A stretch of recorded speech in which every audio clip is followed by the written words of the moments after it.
Hey, what's up, lightboltjoe here. Today we're going to discuss the 2024 Netflix original Season 3 show, Young Royals. So, Season 3 is 6 episodes, and then there's a Young Royals Forever, documentary, uh, culminating Season 3.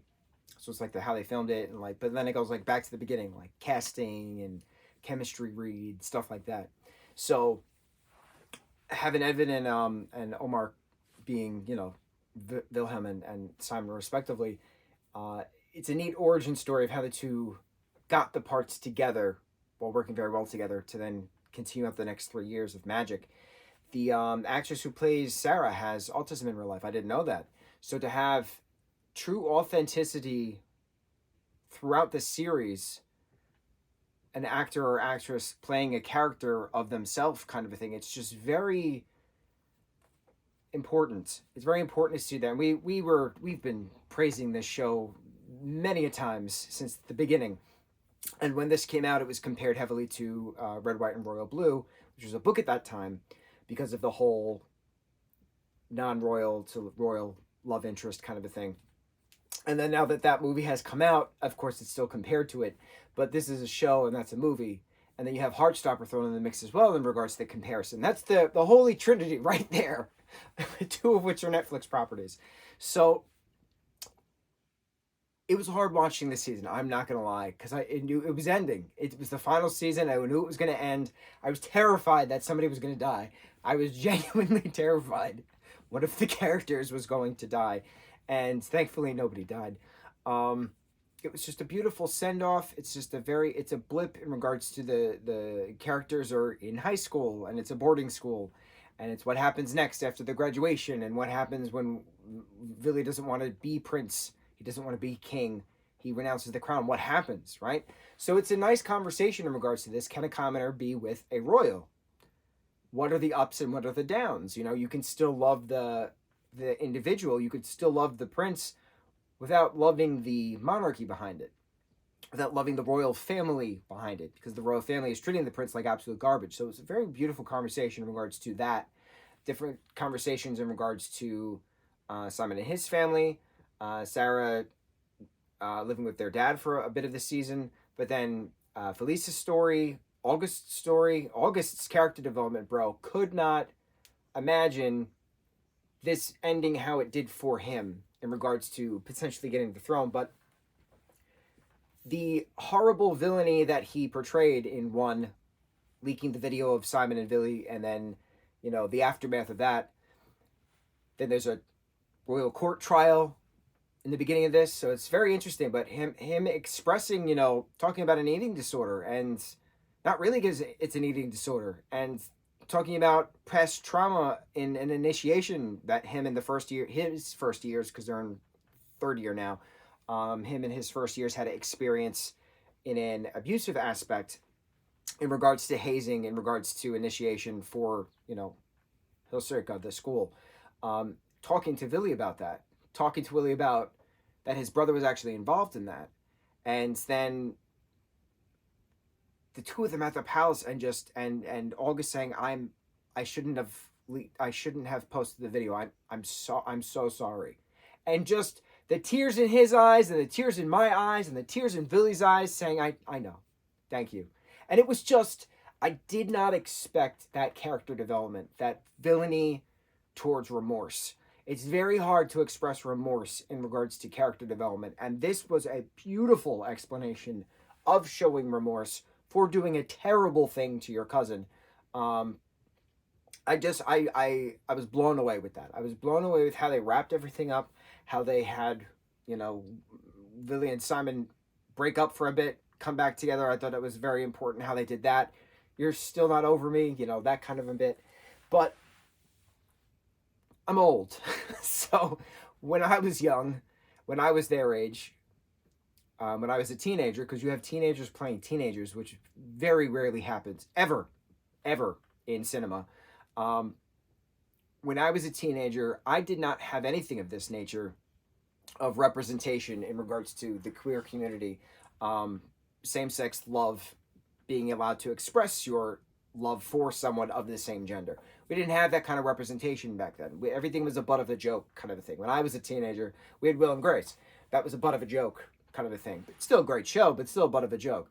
So to see this, to watch teens kiss each other in the school hallway, to watch teens just be allowed to be intimate with each other behind closed doors, to watch them being able to express themselves, then publicly hold hands, kiss in the library, walk down the hallway together, just to see them being their true authentic selves and being allowed to be their true authentic selves was something my generation didn't have, which something past generations before me didn't have.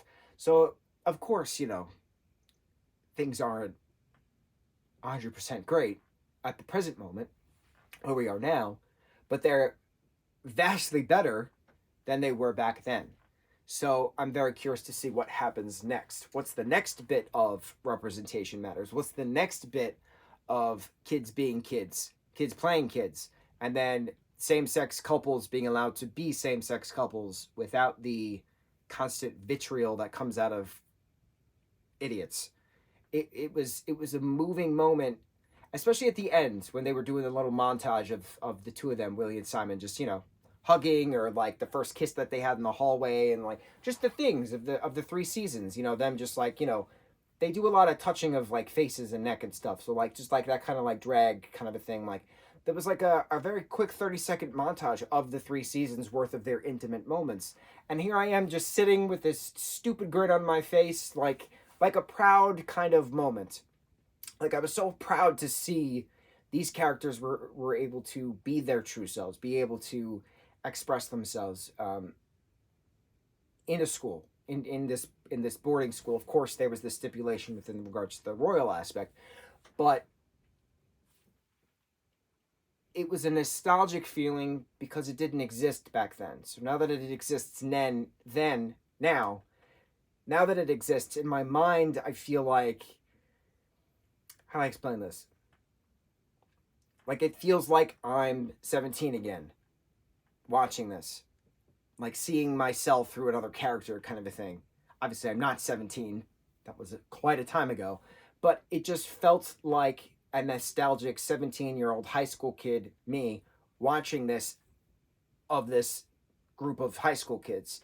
I don't know how else to explain it. It felt like I was watching a moment I didn't get, and I was putting myself in that moment, imagining I got it. Does that make sense? Sure. Maybe. A lot of tears were shed while watching this season, let me tell you. But a lot of happy, cheesy grins, because it was just so wonderful. It was so, I can't say calm, because it wasn't calm, but it was so not as painful as it could have been. One of the characters could have died, and I'm so happy that the writers did not do that. I'm so grateful. So grateful.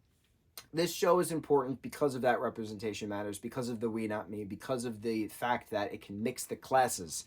It talks about working class people. It talks about royal. It talks about the upper class. It talks about various aspects of being human. And what does it take when you have an eating disorder, when you have a form of autism, when you have, when you're the only person with the same skin color in your particular class. A lot of these important life conversations are had in this show in a very mature, well done, put together way. Gorgeous show. I will never stop praising this show. I'm going to start crying if I keep talking about the show. So we're going to talk about the documentary next. Okay, so that's a 54-minute long documentary encapsulating season 3. The first read through, the final scene shot, all the emotions, all the experiments throughout the way of how to do things. I didn't know a lot of the characters, a lot of the actors had a lot of freedom in regards to improvising. They're given the line, but then they can say the line how they feel the character would say it, kind of a thing, what feels natural to them, if they have to add an or a kind of a thing to make it more realistic. A lot of the scenes throughout season 1, 2, and 3 had those improv moments, which I didn't know. And that's probably why it felt more authentic. It felt more real, especially having teenagers play teenagers, but it was teenagers playing teenagers by being teenagers. It's just so why can't more projects do this? I don't know how else to explain it. Aside from that, having the cultural differences too. I mean, these kids are just so comfortable with each other that what was it? It was a group. It was like Evan and someone, and then Vinny and someone were like all like laying on beds together or something like that. Well, just talking about the show, but like someone's got somebody's arm around them, and like someone's leaning on someone's chest. Like they're just so comfortable being around each other that there's no problems. That there's no I like girls kind of a thing. Like it's just such a different type of atmosphere, and I was glad to see that because hope, I guess, that the world isn't filled of the idiots we see day to day in our general surroundings. That when you open your horizons and check out different countries and cultures and experiences that other people get to see, you see that some things are not right. And to see that um, platonic comfortability between four different guys was wonderful to see, because if you saw that here in the States, somebody would have to announce something just stupid because of how insecure they are. And I like seeing how secure people are overseas.